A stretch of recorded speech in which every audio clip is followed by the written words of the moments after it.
Which provides the best acceleration for your money? The internal combustion engine or the electric motor? Representing fossil fuels is the Nissan GT-R.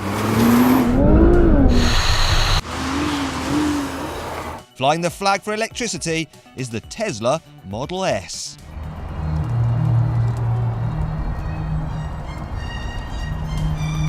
Now, some of the fanboys out there might be wondering why the heck we haven't got the Tesla P100D. Well, that's because it's not available in the UK yet. And actually that car will cost over £120,000. This 90D is around £80,000, which means it's matched exactly for price to the Nissan. So fair's fair, all right? I'm going to compare these two cars in a number of tests to feel how much G-force they pull. Come on, Tesla! Gauge their overtaking ability. 3, 2, 1, go! And time them over the standing quarter mile. Petrol power! But first, I've laid a table. I want to analyse initial launch ferocity by seeing which car can swipe away a tablecloth with the fewest breakages. First up is petrol power. So to launch the GT-R, all I have to do is put all the switches into race mode, gearbox into auto, floor the brake, then floor the throttle and release the brake. Let's see what happens.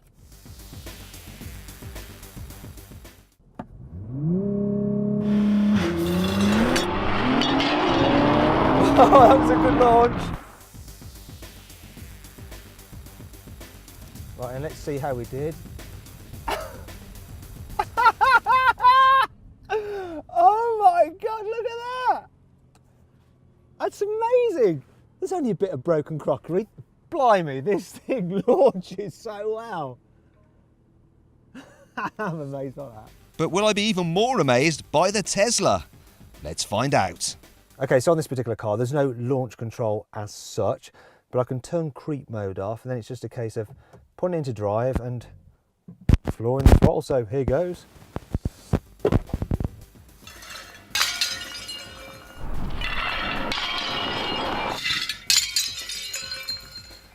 It's not too bad, that isn't.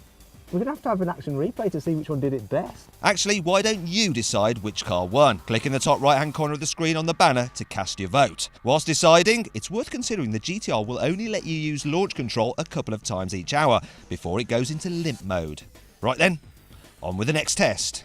Legend has it that to show off the acceleration of his Cobra, Carol Shelby once put a $100 bill on the dash, then asked a passenger to reach for it while the car was accelerating, and if they could get the money, they could keep it. So we're going to recreate that test with the GT-R and Josh as the passenger. Hello. Josh is our production assistant, and Josh works out, so he's got good core muscles, but I'm going to see if he can reach, not a $100 bill, because I'm a bit meaner, it's a £10 note.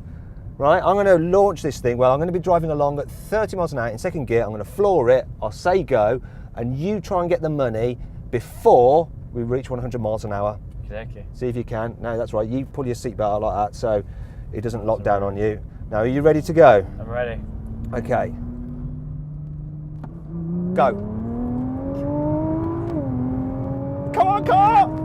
Oh! You got that at 87 miles an hour. Damn it! That was tough. What are you going to spend it on, Josh? Dinner tonight. Yeah, you're a cheap date, aren't you? Unlike Josh, the GT-R isn't a cheap date. In fact, it's rather expensive to run. I averaged just 30 miles per gallon from it.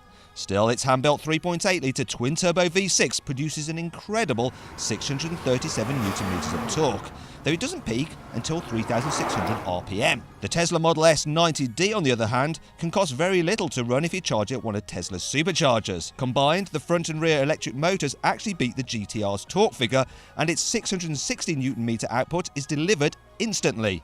But at 2,108 kilograms, it weighs over 350 kilos more than the GT-R. So, what effect does all this have? Right then, Josh, we're going to do the same test again, this time in the Tesla. Double or quits. If you can get it, keep both tenors and maybe take someone else out for dinner as well. If you can't, you have to give me the other one back. Right, I'm cruising at 30. See if you can get it before we hit 100. Okay. Ready? Ready. Go. Come on, Tesla! No! Oh, 70 miles an hour. You got it at 70. That was hard.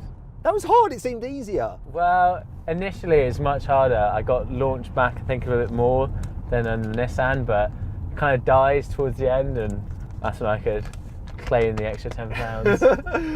Okay, right. Damn it! I'm down 20 quid. The Tesla is down too, but not out, as there's a real-life scenario where its reactions could give it the upper hand. That moment when you see a gap in traffic and want to overtake instantly. Okay, so for this, we're going to go up to 50 miles an hour. I'm in automatic, obviously he's always in automatic. I'm going to count down and then we're going to floor the throttles and just see what happens. Right? Let's do it, let's get up to 50.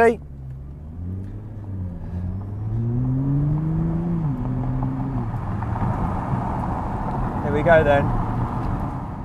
3, 2, 1, go! Oh, he's gone, find a gear, come on, it's in gear now. But he's pulled ahead of me. Here we go, GT-R.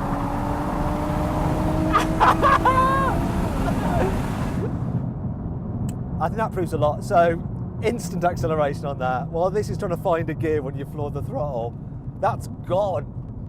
But then the GT-R, yeah, it pulls it back eventually. But not until you're going a silly speed. You can see from our GoPro shot that the GT-R's gearbox was floundering on kickdown in automatic mode, and so it wasn't until it was doing 112 miles an hour that it managed to catch the Tesla. So, well over the legal speed limit, and on a busy road, that would be telling. So, the moral victory goes to the Tesla. Finally then, we come to the good old-fashioned drag race, where outright horsepower matters. And an £80,000 Nissan GT-R has 570 horses, whereas 80 grand will only get you an all-wheel drive Tesla 90D with 417 horsepower. But how much of an advantage, if any, will going gasoline give you? Right, here we go then. Standing quarter race. This is what Godzilla was born to do. Come on, Godzilla. Let's have this. Let's have this. Go! I launched concentrated heat, but I'm away now. Petrol power!